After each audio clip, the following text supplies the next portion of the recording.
Cyber నేరాల కట్టడికి తెలంగాణలో ప్రత్యేకంగా ఏర్పాటైన సైబర్ సెక్యూరిటీ బ్యూరో ఉత్తమ ఫలితాలిస్తోంది. సైబర్ నేరాల కట్టడికి అత్యాధునిక సాంకేతికతపై అనేక అవగాహన కార్యక్రమాలు నిర్వహిస్తోంది. నిందితుల వేటలో వరుస అంతర్రాష్ట్ర ఆపరేషన్లు చేస్తూ ఉండడంతో సైబర్ నేరాల ఫిర్యాదులు గణనీయంగా తగ్గుతున్నాయి. గతేడాది జనవరి నుంచి ఏప్రిల్ వరకు పోలిస్తే ఈ ఏడాది 11% నేరాలు తగ్గినట్లు బ్యూరో డైరెక్టర్ శిఖా గోయల్ తెలిపారు. దేశవ్యాప్తంగా ఆర్థికపరమైన సైబర్ నేరాల శాతం పెరుగుతుండగా తెలంగాణలో మాత్రం సైబర్ క్రైమ్ పోలీసులు, సైబర్ సెక్యూరిటీ బ్యూరో కృషితో ఫిర్యాదులు తగ్గుముఖం పట్టాయి. సైబర్ సెక్యూరిటీ బ్యూరో వివరాల ప్రకారం రాష్ట్రంలో గతేడాదితో పోలిస్తే జనవరి నుంచి ఏప్రిల్ వరకు ఆర్థిక నేరాలకి సంబంధించిన ఫిర్యాదులు 11% తగ్గాయి. గతేడాది సెప్టెంబర్ నుంచి డిసెంబర్ వరకు నమోదైన కేసులతో పోలిస్తే ఈ 4 నెలల్లో 5.5% తగ్గినట్లు తెలుస్తోంది.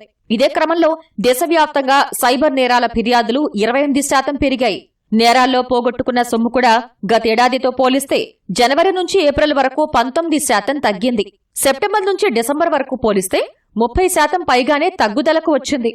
దేశవ్యాప్తంగా 12% పెరిగినట్లు పోలీసులు పేర్కొన్నారు. సైబర్ నేరాల్లో పోగొట్టుకున్న నగదును ఫిర్యాదు రాగానే ఖాతాల్లోనే హోల్డ్ చేసే ప్రక్రియలో 2024లో 13% ఉంటే 2025లో 16%కి పెరిగింది. సాంకేతికతతో పాటు బ్యాంకులతో సమన్వయం చేసుకోవడంతోనే నేరాలు తగ్గించడం సాధ్యమైందని సైబర్ సెక్యూరిటీ బ్యూరో డైరెక్టర్ శిఖా గోయల్ తెలిపారు. మే నెలలో కేసుల నమోదు, నేరాల్లో రికవరీ రేటు ఎక్కువగా ఉందని వెల్లడించారు.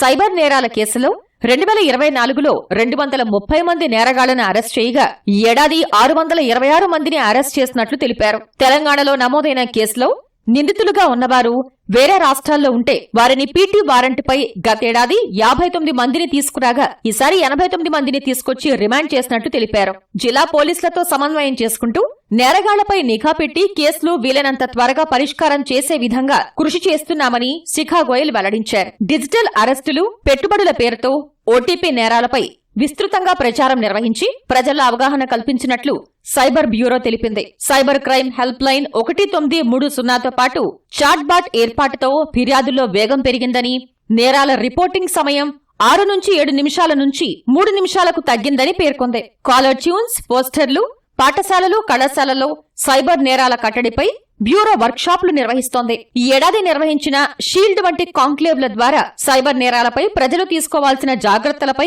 అవగాహన కల్పించనుందని అధికారులు తెలిపారు.